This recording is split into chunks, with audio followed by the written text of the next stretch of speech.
Finn McCool had heard stories of a Scottish giant named Benandonner. The stories he had heard were not very good. In fact, he had heard that he was a no-good, downright rotten, skelpy limmer type of a giant. There were times when Finn would be working on the northern coast of Ireland, and he could hear Benandonner yell insults about him and his friends from the direction of Scotland. Finn could not see the nasty giant, but he certainly could hear him. The fool of a giant would taunt the Fenians relentlessly. One day, Finn had had enough. He was not going to let the hurling of insults continue. He got so mad that he picked up a part of the northern rocky shore and threw it in the direction of Scotland. Immediately, the rocks formed a causeway, or a walkway, between the two pieces of land, and Finn began to run on top of the rocks towards the sound of the nasty Scottish giant, for he was going to show him a thing or two. Once and for all, he was going to quiet this loudmouth. Finn got about halfway across the channel when he started to see the outline of another giant coming towards him. This was not just a giant. This was a colossal giant. Finn had never seen anything quite this large, and he was headed right towards him. Immediately, Finn turned around and started to run towards home. The Scottish giant may be bigger, but Finn was much faster. As soon as he reached his home, his wife Una opened the front door to welcome him back. She knew he was on the way because with every strike of Finn's foot on the ground, their cottage jumped about a foot in the air.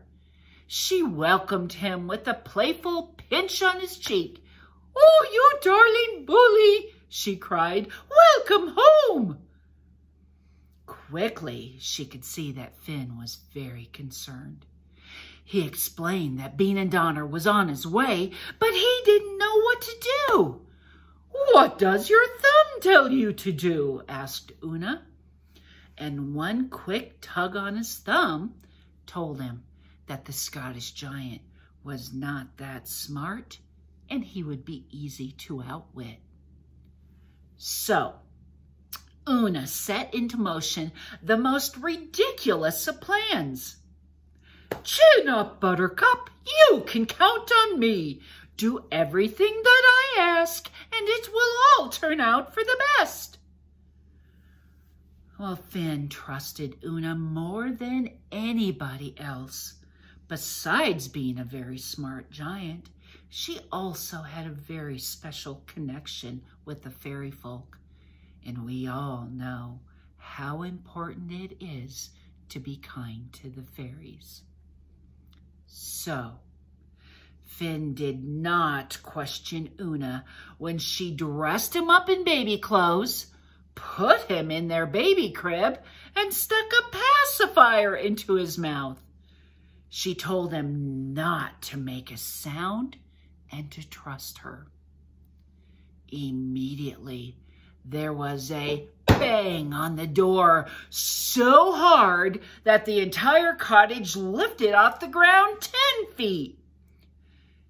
She opened the door to the most hideous-looking giant she had ever seen, and she had seen a lot of giants. He had wild and bushy red hair, and his beard went down to touch the top of his boots. His eyes were wild and spinning in his eye sockets, and his hands, which were each the size of a large turkey, were clenched together into fists. Finally, the smell. Oh, did he smell! "I'm looking for Finn McCool!" screamed the giant. "Well, funny thing. He is out looking for you, Una replied. Perhaps it's best that you come in and wait for Finn to return. You two can settle this then. In the meantime, would you like something to eat? I just baked a cake. Benandonner was always hungry, so he stepped inside their cottage. He was so tall that he had to bend over so he wouldn't bang the ceiling. He sat on a chair at the table.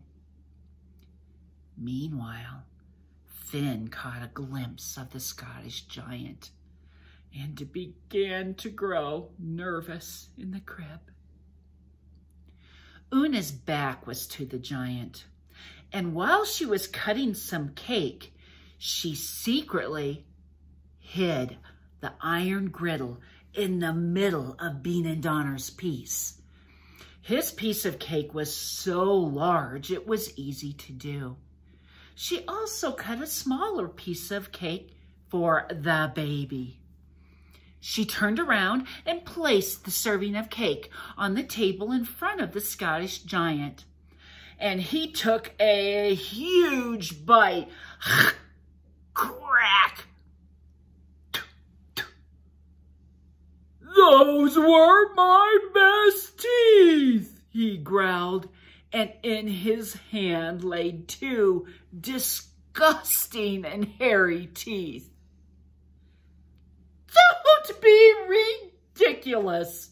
This is the only cake my husband and baby will eat, she said as she handed the baby a piece of cake that, of course, did not have a griddle inside.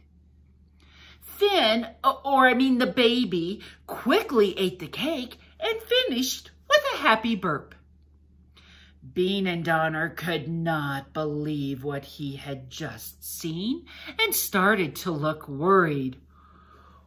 If the wee baby is strong enough to eat that cake, how strong must the daddy be? He muttered to himself.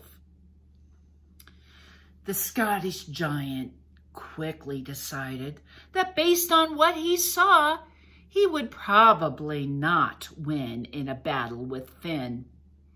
He got up and quickly moved towards the front door. And just as he started to open it, curiosity got the best of him. I have decided to leave now, he announced. But before I do, I just have to feel the teeth of a wee little bear that can eat your cake. If you must, replied Una. He only has 2 teeth, and they are way in the back of his mouth, so make sure you really get your hand back in there. He stuck his hand in the back of the baby's mouth. Snap!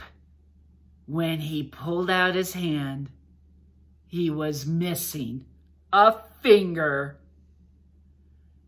The baby burped again.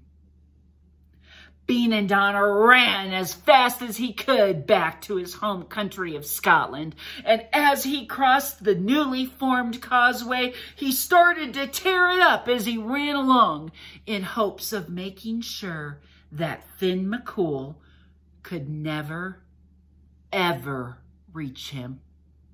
And to the best of my knowledge, he never did.